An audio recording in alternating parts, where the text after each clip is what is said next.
Now, Mike Pence has a busy and exciting week coming up for him. Trump is going to place Pence at the head of the FDA after mishearing Pence's plan to utilize shock therapy on America's gay population. When questioned about this decision, Trump will respond saying that Pence's plan to turn America's fruits into vegetables will be a shocking success. On Saturday, Pence and Attorney General Jeff Sessions will meet up to address the problem of voter fraud. This meeting will not end well for Pence, as just as the meeting closes, Pence and Sessions will accidentally brush hands. Now, if you remember, Pence will have already given away his last bottle of man-to-man sanitizer to Trump. Bad news for Pence. He will later be spotted enacting a series of rituals, including, but not limited to, a 20-hour-long prayer at the local White House church, and sitting on the White House lawn while flogging himself, chanting, "I've been a bad boy. I've been a bad boy."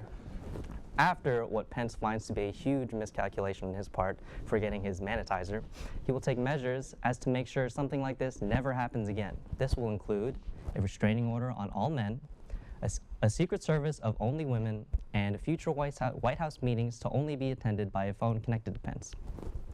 Pence will be reportedly seen having a countdown to the heavenly afterlife pinned up soon after these events. No one in the White House is quite sure how he's able to predict this number. Later on that week, with Pence still being in shock from these events, his emails will be leaked to the public. Nothing of huge importance or controversy will be found in said emails, but through this, we'll find out that Pence ends each and every one of his emails to his male colleagues with, "P.S. No homo." Responses to these emails read, "P.S. Mike, you don't need to end every email with no homo. Please stop doing that." Further investigation will reveal that the reason Pence is acting even crazier than usual is because, since living in the White House, Pence has experienced a sexual confusion and has begun a secret love affair with a lamp in the Oval Office. Pence will cite his reasoning for falling in love with the lamp, saying, "Nobody has a better understanding of the binary state of mankind better than this lamp." Along with this erratic behavior, a feeling of liberation from the constraints of society, Pence will introduce a new kind of executive power, the Executive Order Light. Pence is going to sign America's first Executive Order Light, which will change state boundaries to remove any inkling of a phallic shape. After Sunday, Indiana will become more square-shaped, Oklahoma will lose its handle, and the entire state of Florida will be gone completely. Most Americans are going to object to this massive overreach of the federal government, but did we really need Florida? On Monday, as a response to the cast of Hamilton calling him out after one of their performances, Pence will announce his creation of his own political musical. This musical will be called Jefferson Davis. The musical will be met with harsh reception from critics, somewhat because of the racially charged subject matter of the production, but mostly because the musical will feature absolutely no songs. Pence will be adamant that his musical have not one piece of music because he is afraid of the play becoming flamboyant. In a comment, Pence will claim, "This musical is for good Christian boys, so will only feature things that good Christian boys would do, which doesn't include singing unless we are singing the songs of the Lord." On Tuesday, Pence will announce the complete shutdown of Planned Parenthood. But don't worry, shortly after, Planned Parenthood's new replacement government program, Pence Parenthood, will be announced. Pence Parenthood's primary function will be with helping with family planning. Reasonable enough. The philosophy of Pence Parenthood is that family planning is a lie created by the corrupt liberal media, and God himself will choose when you have your baby and whenever he deems fit. Regulations created alongside Pence Parenthood will outlaw all forms of birth control and sex toys and require men to limit the number of urinal shakes to two or less. In addition, the program is planning to lay down the law regarding masturbation.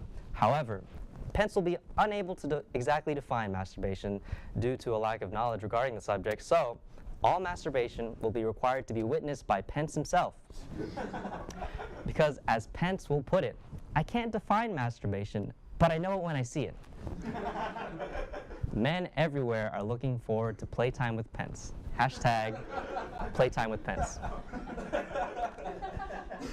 Throughout the week, a strange phenomena regarding Mike Pence will start to come under some scrutiny.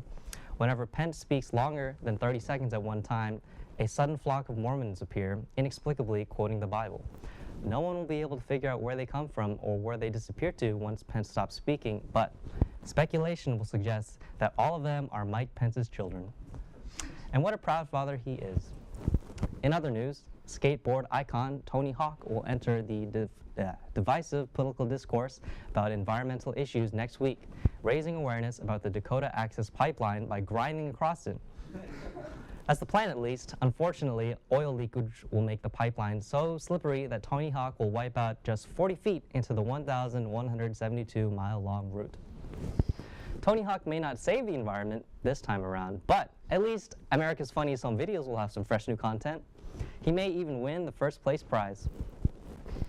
Currently, Hillary Clinton has been notably absent since the November presidential election, but an upcoming discovery will reveal what she's been up to. As it will turn out, Clinton has secretly been hiding in her own chrysalis, but will emerge next week in her final form. What that final form will look like is still subject to speculation, but most experts agree that she will be outfitted with laser vision to incinerate anyone who says the word emails within 50 feet of her presence. Since Barack Obama left office, he's been on a long overdue vacation, and many Americans have been trying to keep up with his post-presidency plans. This brings us to our next segment, Obama, the places you'll go. Next week, Barack Obama will take a break from the relaxing joys of windsurfing to become a professor at Penn State. While a professor, he will desperately seek a new protege by leaving a complex foreign policy problem on the chalkboard, waiting and watching for janitors to come and solve it. Eventually, Bernie Sanders will discover the board and spontaneously start a 14-hour lecture about Wall Street. In Texas, Governor Greg Abbott will be named the Lord Commander of the border wall by President Trump. Abbott will personally wheel across the entire border, guarding against illegal immigrants.